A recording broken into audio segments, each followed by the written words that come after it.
Good morning. I'm Andrew Sharp. I'm the digital producer here at Delaware Online, and we're streaming live from our studios here in Sussex County, Sussex County Bureau, which looks a little bit like my home office. I am here with longtime sports writer Kevin Tresolini, who has been with the News Journal since the 1940s. Is that right? That's the rumor. That's what they say. All right. And Kevin has this great story he wanted to talk about today. He came out with this yesterday on the website about historically Black colleges and universities, including Delaware State University, and some of the NCAA sanctions they're facing over academics, and how that some people are saying that can be a little bit unfair. So, Kevin, you want to give us kind of the 30-second overview of that story? Yeah, sure, Andrew, and thanks for having me do this. This is really great to talk about a story in a format like this. This is excellent. So Delaware State University announced in January that they were going to face academic progress report sanctions. The academic progress report is a measure of Division I scholarship athletes' ability to stay in school and stay eligible. And in January, Delaware State announced that they were going to be facing some sanctions related to men's basketball, particularly that in the upcoming 2020-2021 season, the one that's coming up, if they can have it based on COVID-19, that they would be prevented from participating in the Mid-Eastern Athletic Conference postseason tournament. They would also have to cut their schedule by 3 games. And that was as a result of not meeting the proper scores in the APR, as it's known, test. They announced that back in January. The NCAA then made the official announcement about that in May. So Delaware State announced it in January, and then in May the NCAA announced all the schools that were receiving violations similar to Delaware State. And Delaware State could announce it in January because it was actually based on scoring from the 4 years that ended the previous school year. So that's why they kind of knew in January. The NCAA then announced it at the end of the school year, at the end of the 2019-2020 school year in May. And when that announcement was made, it was interesting that so many of the schools that had made violations were historically Black colleges and universities like Delaware State. So how did you come across this story? Yeah, so as I said, Andrew, we had reported in January that that Delaware State faced these sanctions, and it was pretty much just a news story. Okay, that's kind of interesting. That's really too bad. It's such a bummer because obviously postseason conference basketball tournaments are really the biggest things. One of the biggest things in college sports. And though Delaware State has not been very successful in men's basketball, it's still what everybody looks forward to. It's a chance for everybody, no matter how good or bad your regular season was. You can still play for your conference tournament title and a berth in the NCAA tournament, which of course is the biggest thing in college sports. For schools like Delaware State, a Division I school like Delaware State. So to not have that opportunity was very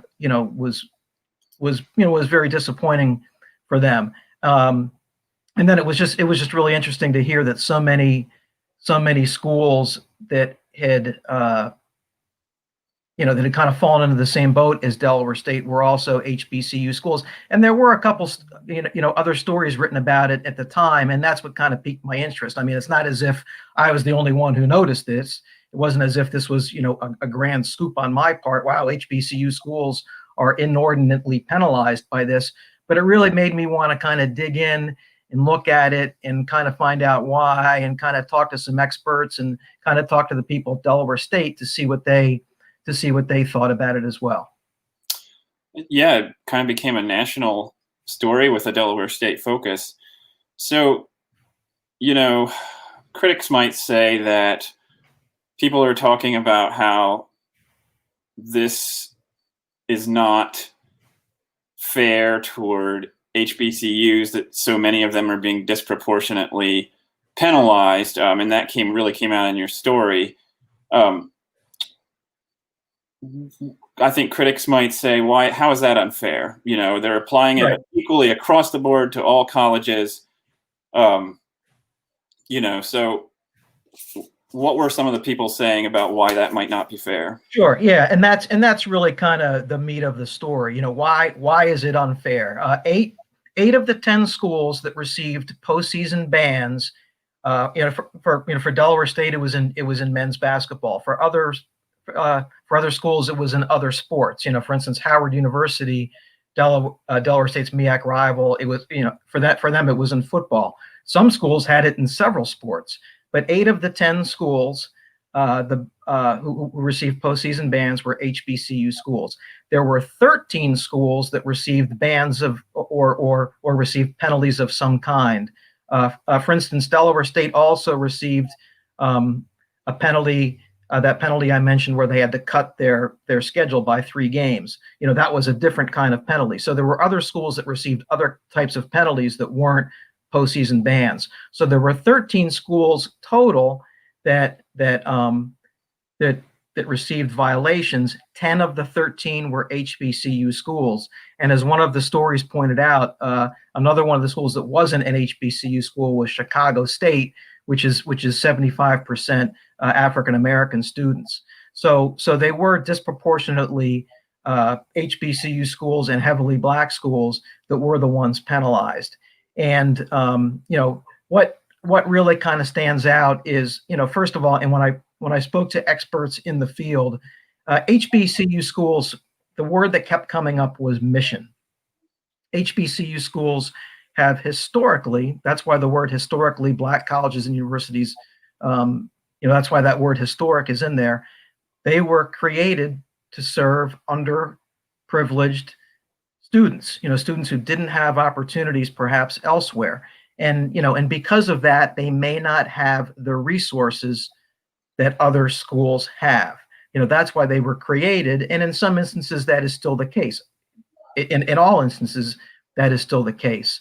They just do not have the economic firepower to compete against other schools. And when it comes to APR, Delaware State is competing on the same playing field as the University of Delaware, the University of Maryland, the University of North Carolina, Duke, Texas, USC, UCLA, Oregon, Notre Dame, everybody. Everybody's on the same playing field when it comes to the APR. Everybody has to meet the same standards, whereas the HBCU schools don't really have the same weaponry, the same firepower in terms of economics to really wage that battle. That was really, what the people I spoke to, really kind of stressed. They don't have the academic staffing to help students, and they just don't have the budgets to really, have the people to help students come along. And then they just have a different student body. They have a student body that is primarily African American.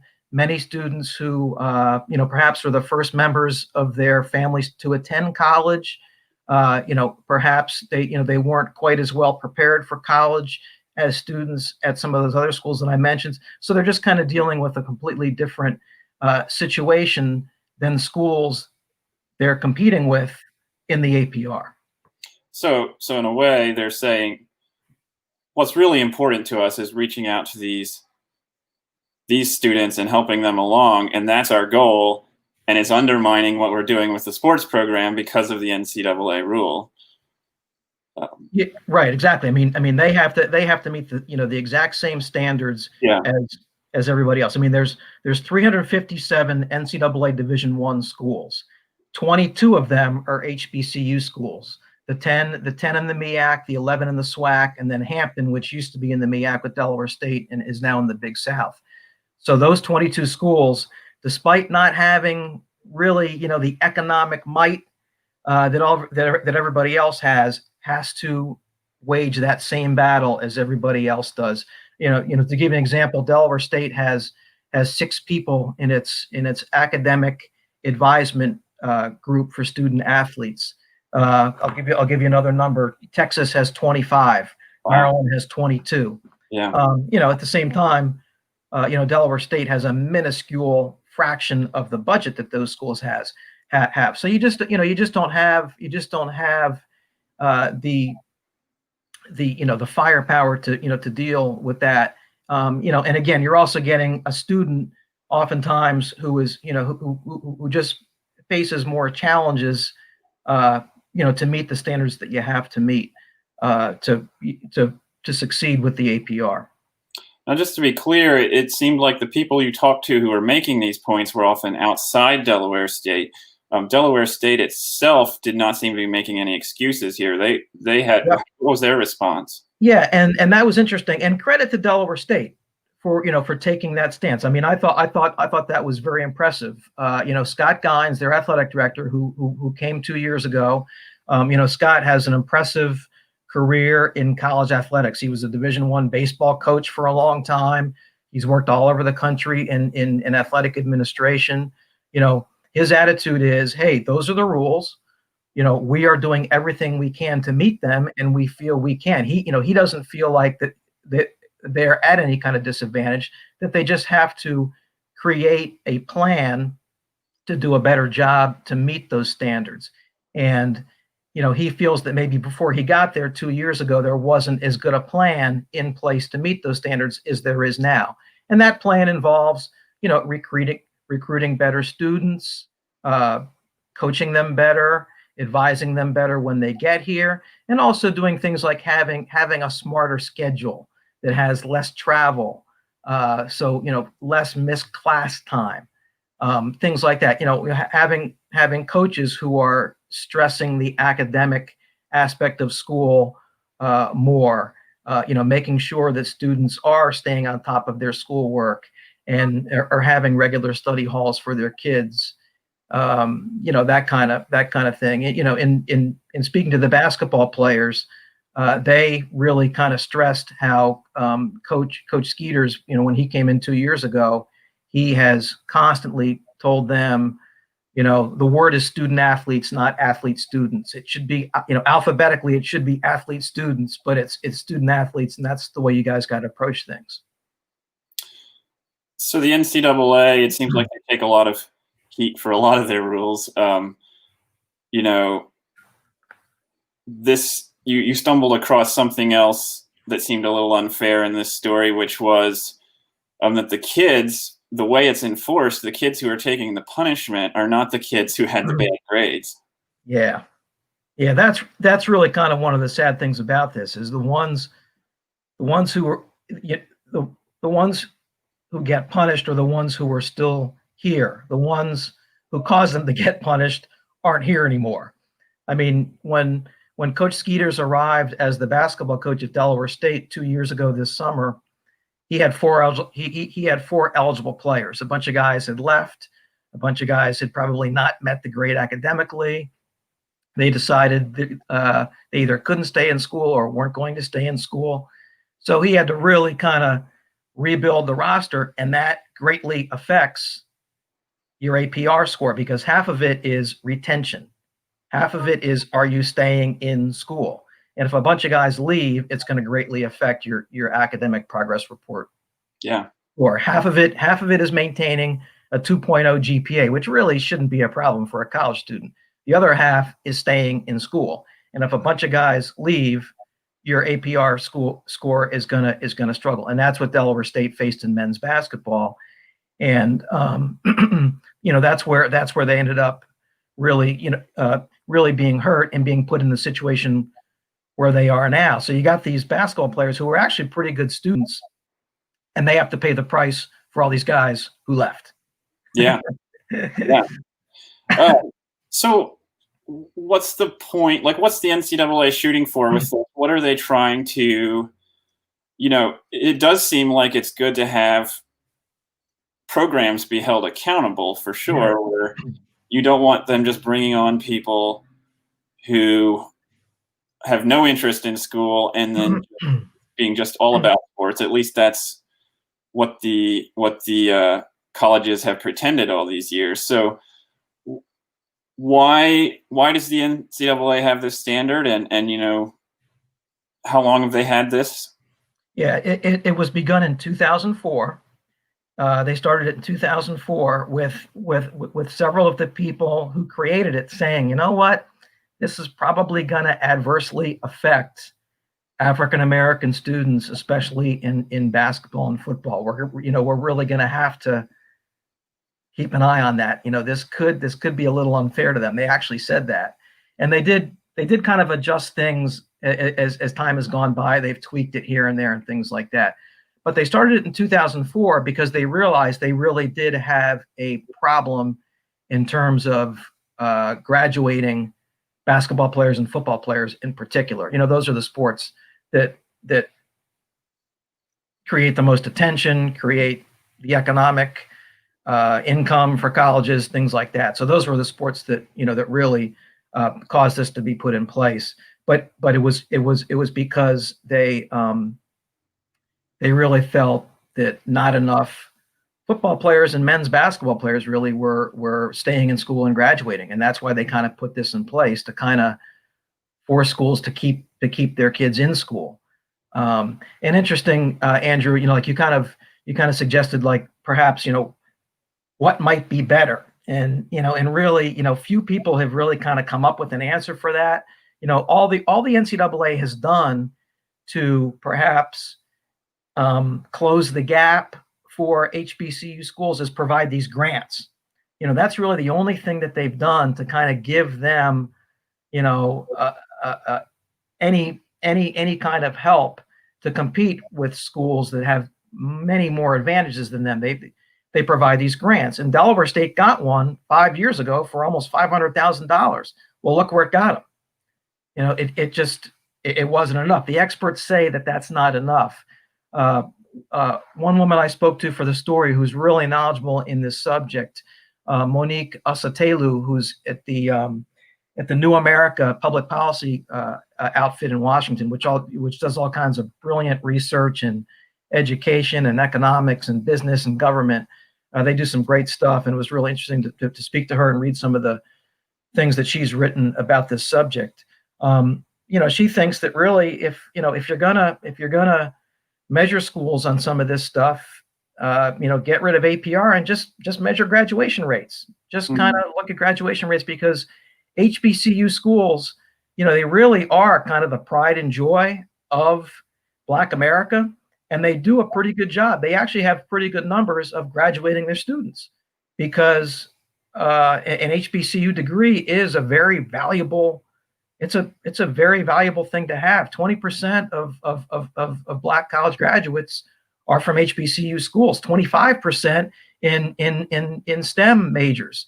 Science, technology. Yeah. So they're very important, very valuable, very lucrative things to have. If you can go and get one, if you can go and earn one, is probably the proper word. They're very valuable things to have. And if you're gonna use some kind of measurement, maybe she suggests that might be a better technique to use. Perhaps just use graduation rates to compare schools to those other schools, because apparently I didn't investigate those numbers, but apparently when you start looking at those, the HBCU schools aren't really that much different than a lot of your traditional, predominantly white Division I institutions. Which is really mostly the point, is to have people complete their college, and that's the whole idea. So it seems like right, because a school like Delaware State isn't having guys leaving early for the NBA or the NFL or anything like that. So right. That's what exactly. That's what you want to do. Once in a while they'll have a baseball player drafted after his junior year, but that's rare too. So you want to get that degree, and an HBCU degree is a very valuable thing. It was really interesting talking to Pinky Wiley, one of the three seniors on this year's Delaware State basketball team, who will not get the opportunity to finish his career in the MEAC tournament. And Pinky was great. I mean, in many ways, he is the classic HBCU student. He is going to graduate with a degree in mass communications. Hopes to perhaps work in sports journalism or sports management in some way. And he will be he's the seventh of, I don't have my notes in front of me, but I think he said he was the seventh of 8 children, and he will be the first member of his family, and not just his immediate family, like his cousins and aunts and uncles, and he's from Virginia. He'll be the first member of his family to have a college degree, and that is not an unusual thing for an HBCU student, and he's so proud of that. And he's bummed out he's not going to be able to take part in the MEAC tournament to finish his college career that way, or to have the chance to finish his career in the NCAA tournament, which is why you go to the MEAC tournament. That's a real disappointment to him, but he knows that there's something much, much better and bigger than that waiting after that when he earns his degree and goes off into adulthood and into whatever career upon which he embarks. All right. Well, thanks a lot for your time this morning, Kevin. Great story again. And if you want to read stories like this from Kevin, this one in particular is for subscribers only. You can subscribe today. We certainly recommend that. And that will give you also the stories that Kevin is working on that will be coming out. And not only that, you get access to all of our other stuff. So it's really a very good deal. Yeah, thanks again, Kevin. It was really good talking to you today. Andrew, thank you for having me. I really enjoyed talking with you about this, and thank you very much, sir.